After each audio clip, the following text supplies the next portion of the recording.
മതാടിസ്ഥാനത്തിൽ IAS ഉദ്യോഗസ്ഥരുടെ WhatsApp group ഉണ്ടാക്കിയെന്ന വിവാദത്തിൽ സസ്പെൻഷനിലായ വ്യവസായി ഡയറക്ടർ കെ ഗോപാലകൃഷ്ണനെ സർവീസിൽ തിരിച്ചെടുക്കാനുള്ള ശുപാർശയിൽ മുഖ്യമന്ത്രി പിണറായി വിജയൻ എന്ത് നിലപാട് എടുക്കുമെന്നത് നിർണായകം. ചീഫ് സെക്രട്ടറി ശാരദാ മുരളീധരൻ അധ്യക്ഷത വഹിച്ച സസ്പെൻഷൻ റിവ്യൂ സമിതി യോഗത്തിലാണ് തീരുമാനം. മുഖ്യമന്ത്രി പിണറായി വിജയന് ഫയൽ കൈമാറി. ഗുരുതര കുറ്റം ചെയ്തുവെന്ന് സർക്കാർ തന്നെ വിലയിരുത്തിയ ഉദ്യോഗസ്ഥനെയാണ് അതിവേഗം തിരിച്ചെടുക്കുന്നത്. എന്നാൽ ഗോപാലകൃഷ്ണനൊപ്പം സസ്പെൻഡ് ചെയ്ത N പ്രശാന്തിന്റെ കാര്യത്തിൽ അവ്യക്തത തുടരുകയാണ്. ഗോപാലകൃഷ്ണൻ നൽകിയ വിശദീകരണം കണക്കിലെടുത്ത് തിരിച്ചെടുക്കാനാണ് തീരുമാനം. പ്രിൻസിപ്പൽ സെക്രട്ടറി റാങ്കിലുള്ള 2 ഉന്നത ഉദ്യോഗസ്ഥരാണ് സസ്പെൻഷൻ പിൻവലിക്കൽ തീരുമാനത്തിന് പിന്നിലെന്നാണ് സൂചന. ഗോപാലകൃഷ്ണനൊപ്പം സസ്പെൻഷനിലായ N പ്രശാന്തിന്റെ കാര്യം പരിഗണിച്ചില്ല. പ്രശാന്തിന് മറുപടി നൽകാൻ സമയമുള്ളതിനാലാണ് പരിഗണിക്കാതിരുന്നത് എന്നാണ് ഔദ്യോഗിക വിശദീകരണം. എന്തായാലും മുഖ്യമന്ത്രിയുടെ നിലപാട് അതിവേഗമുണ്ടാകുമെന്നാണ് സൂചന. അഡീഷണൽ ചീഫ് സെക്രട്ടറിയായ ജയതിലകിന്റെ അതിവിശ്വസ്തനാണ് ഗോപാലകൃഷ്ണൻ എന്ന ആരോപണം പ്രശാന്ത് ഉയർത്തിയിരുന്നു. ഇത്തരം സൗഹൃദങ്ങളും ഗോപാലകൃഷ്ണന് തുണയായി എന്നാണ് വിലയിരുത്തൽ.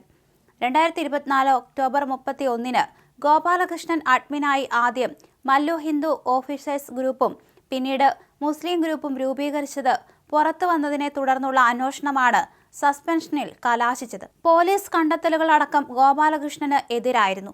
ഏതു സാഹചര്യത്തിലാണ് ഗോപാലകൃഷ്ണന്റെ വിശദീകരണം തൃപ്തികരമായതെന്ന് വ്യക്തമല്ല. പ്രശാന്തിനെ തിരിച്ചെടുക്കാൻ ഇനിയും വൈകുമെന്നാണ് സൂചന.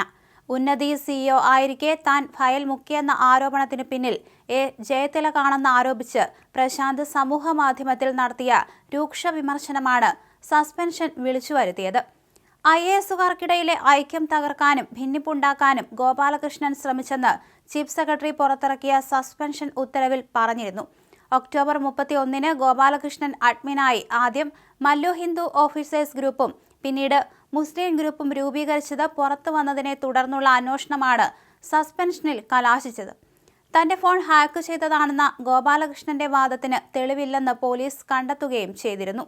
എന്നാൽ ഗോപാലകൃഷ്ണനെതിരെ ഗുരുതര ആരോപണങ്ങൾ ഒഴിവാക്കിയാണ് ചാർജ് മെമ്മോ നൽകിയിരുന്നത്. കെ ഗോപാലകൃഷ്ണനെതിരെ കേസെടുക്കാനാവില്ലെന്ന് പോലീസ് അന്വേഷണ റിപ്പോർട്ടിൽ വ്യക്തമാക്കിയിരുന്നു.